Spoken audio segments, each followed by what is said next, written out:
Dari saya hidup selesai, lamar semuanya itu nggak ada yang diterima, itu jadi guru lagi, jadi di UPN. Nah itulah doanya ibu itu luar biasa, luar biasa. Jadi kalau gimana kok nggak diterima, nggak ada yang dipanggil ya. Tapi begitu di guru, saya diterima di UPN, diterima di UNED Jember, diterima. Saya itu di Jember kan jauh, kalau kendaraan begitu seperti sekarang ini, jadi kita jauh gitu ya.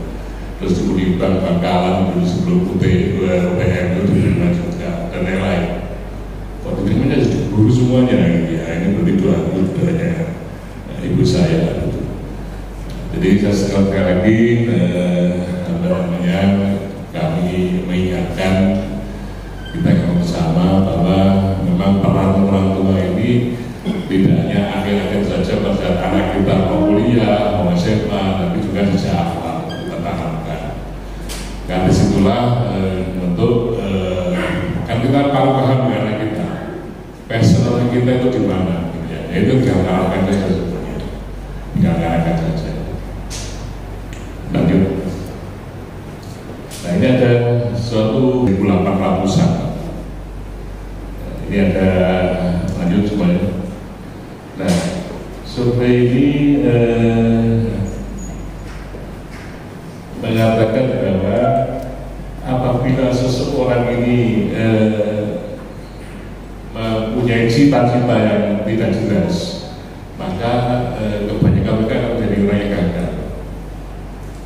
60%-nya mengatakan cita-citanya ada tapi tidak jelas, ya jadi orang rata-rata average. 10%-nya cita-cita jelas, ya mereka menjadi orang yang sukses, dan 3%-nya punya cita-cita tertulis, menjadi orang yang sangat sukses. Nah, buku ini saya lupa bukunya. Ini saya peroleh pada saat saya SMP. Saya dulu aktif di Pramuka. Ya, saya dapat buku ini. Maka dari sini saya tulis itu cita-cita saya itu. Ada 100 lebih cita-cita saya. Betul nggak ini? Penelitian ini. Gitu. Alhamdulillah setelah 10 tahun, 20 tahun sampai hari ini kita lihat, oh ternyata 90% betul bahwa cita-cita itu bahwa semangat terhadap diri kita, membawa suatu support kepada langkah kita. Ya, ternyata kalau ditulis cita-cita itu betul. Nah, ini barangkali kelihatannya meragukan. Tapi saya coba ke anak saya, coba sih, nah dulu masih SMP, SD di sini, coba ditulis cita-cita apa ya? Itu apa? Ditulis. Buat 100 cita-cita, baik yang anak saya itu juga cewek-cewek semuanya, alumni semuanya. Saya tuh tulis cita-citanya ini. Nanti kalau sudah berlalu dicetang ya, cetak. Saya ingin membuktikan apa yang dilakukan alumni sama nggak dengan yang yang nanti ada lakukan. Sebenarnya itu hanya bicara seperti itu, tapi harapan saya kamu support anak saya supaya punya pandangan future-nya seperti apa sebetulnya. Jadi nanti jangan sampai anak saya juga tidak punya keinginan ke depan apa. Ini harus coba. Ternyata beberapa ini kalau kita makan bersama saya tanya gimana cita-citanya juga berapa yang tercapai dan lain-lain. Suatu saat saya kuliah di Malang, itu orang tua nyampaikan, saya nyampaikan, saya itu nggak bisa memberikan sanggung yang cukup. Jadi sanggungmu adalah kawanmu, sanggungmu adalah orang-orang yang hebat-hebat di Malang. Maka carilah itu sanggungmu. Jadi saya begitu masuk kuliah pertama sampai lulus saya ikut orang. Hanya beberapa tahun terakhir itu saya pas kan udah punya uang aja bu. Jadi saya awal saya ikut orang. Saya itu pernah ikut Pak Mac Masjid Fajar, sampai Pak Malik Fajar saya ikuti. Ada orang-orang yang top di Malang saya ikuti. Ada yang ahli pertanian itu Pak Wani, Adi Utomo, Waiko, Adi Ramanto, Pak Jiu, saya ikuti semua itu. Jadi kalau saya ikut itu caranya gampang. Ya, saya datang ke situ sampai siang itu saya ikut nyapu rumahnya dan lain-lain gitu. Besok itu lagi lama-lama akhirnya di situ gitu. Nah, ini saya sambil siang kalau makan dan kemarin gratis gitu ya, dan lain-lain. Karena apa saya nyampaikan, harta apa dari itu. Jadi harta itu adalah ilmu yang kelakon, yang dilakoni itu misalnya begitu. Sehingga alhamdulillah kami banyak bertemu dengan orang-orang besar di Malang saat itu. Saya diskusi bagaimana bisa membantu pendidikan saya dalam arti ilmu, gitu ya, wawasan dan lain-lain. Itu sangat penelitian bahwa roket saya itu adalah bisa menerbangkan manusia ke luar angkasa. Ini diketahui zaman bahkan oleh The New York Times, mereka mentertawakan dan dianggap ini orang aneh gitu ya, orang aneh. Tapi akhirnya motor hidupnya setelah Godard meninggal baru New York Times minta maaf dan memberikan penghargaan yang luar biasa. Tapi orangnya sudah meninggal. Ya betul. Apa yang ditulis Godard itu salah satunya adalah ini. Lanjut.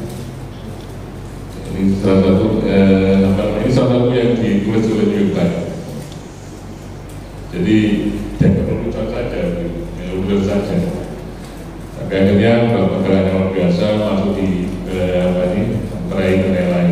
Lanjut. Nah ini sama. Ternyata buku yang saya baca tadi itu dibaca juga ini. Jadi mereka menulis 127 impian itu dengan language. Dia menulis itu tadi. Pada saat usia 50 tahun dan lebih 100 impian telah tercapai. Ini Godard pada tahun 74 umurnya. Lanjut. Ya tahun 45 sudah meninggal. Nah ini mereka tulis hal-hal yang mereka inginkan apa? Ada yang eksplor, ada yang pengen belajar tentang budaya primitif, termasuk tenaga berdiri. Nah, ini yang terpenting bagi sekalian. Kita ini sering orang tua utamanya sering membicarakan masalah kedalaman di depan anak kita. Kayak sampai anak itu kadang tidak memperhatikan, tidak begitu mendengarkan. Tapi sebenarnya mereka kan masuk dalam hatinya. Orang bilang, wah ini angel, ini sulit, ini kendala. Sedangkan cita-citanya itu akhirnya nggak kelihatan, karena kendalanya di depan kita lebih besar daripada cita-citanya. Nah, ini kalau bisa kita hindari juga. Jadi kita support terus anak kita ini. Kalau di anak kita ya kita bicara yang semua itu easy, semua itu gampang, sebenarnya gampang. Saya dulu itu juara Vitoba itu apa ya? Pidato di MI. Nah, kalau juara pidato itu dapat hadiah kan? Saya tunjukkan orang tua itu. Oh saya dapat juara Vitoba. Beliau dengan itu sama istimewa sekolah juga itu artinya hasilnya.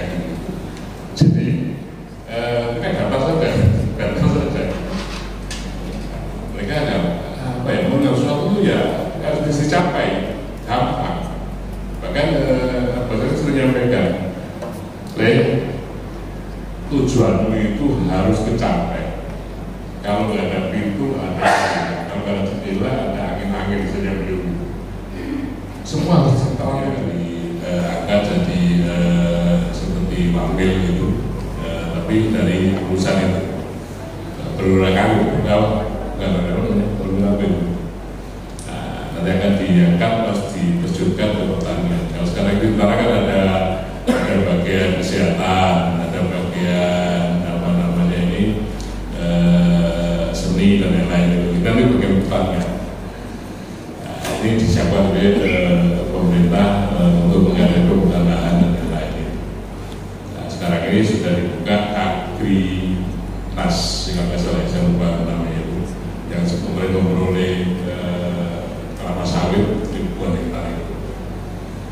Jadi alhamdulillah saat ini orang-orang yang kemarin menjarah dalam tanda petik kekayaan desa ini sekarang diambil dari desa. Nah, itu adalah kelapa sawit itu. Kelapa sawit itu sudah sekian puluh tahun mereka menanam di situ, tidak mau bayar pajak, mengutak ringan pajak, hasilnya selalu dijual, rupiahnya diparkirkan di Singapura dan negara yang lain, tidak mau bayar kita. Nah, ini untuk sekarang mulai diambil alih sekarang dalam PT Agrinas itu tuh sekarang kita lakukan. Cuma ke depan kita terus lagi negara kita semakin mantap lagi. Nah, kalau ada dua ini kira-kira apa Bu masih kira-kira melihat perkembangan zaman tadi itu ya udah masuk pertanian lah nanti supaya bisa jadi tentara misalnya, atau kedokteran menjadi dokter dan yang lain, atau passionnya yang sekarang yang kita utamakan. Jadi kalau tadi lihat cerita-cerita ini ya sebaiknya ya tadi itu bisa ini sudah kita lihat passion anak kita apa sebetulnya supaya kita lebih lancar, tidak ada perpindahan. Di UPN yang pindah jurusan itu ada rata-rata setahun itu ada sekitar 20 orang pindah jurusan. Nanti nggak sama tadi. Tetapi sejak tahun kemarin itu kita batasi gitu ya, kita batasi kalau pindah silakan, tapi di provinsi lain, di PTN lain. Dan rata-rata PTN lain kita mau terima pindah studi itu sudah dengan passion anak kita. Anak itu sebenarnya kemana sih bakatnya, minatnya kemana gitu ya. Karena dari minat itu mereka akan lebih serius untuk nanti mengikuti atau menekuni ilmu yang mereka pilih tadi. Yang kedua adalah program studi yang akan ditekuni. Saat ini di UPN, kalau sarjana UPN itu ada 40 program studi. Yang baru sekitar 5 tahun terakhir itu ada 20 program studi. Di ITS itu sekitar 90 program studi. Di UNER itu ada hampir sama 90-an juga. Di UNESA itu ada sekitar 100 lebih program studinya. Jadi cukup banyak sekali di Indonesia ini. Sehingga tidak mengherankan kalau Indonesia itu setiap tahun limanya sekarang ini 15.000. Kalau UPN hanya terima 6.500, ITS 6.500 per tahun. Di UNER juga hampir sama. Artinya apa? Kalau kita lihat tadi UPN 40 program studi, yang lainnya rata-rata 80 program studi dan 80 ITS UNER UPN 6.500, berarti di UPN itu kesempatan masuk program studinya lebih besar, program studinya lebih banyak. Jadi kalau misalnya contohnya, kalau misalkan di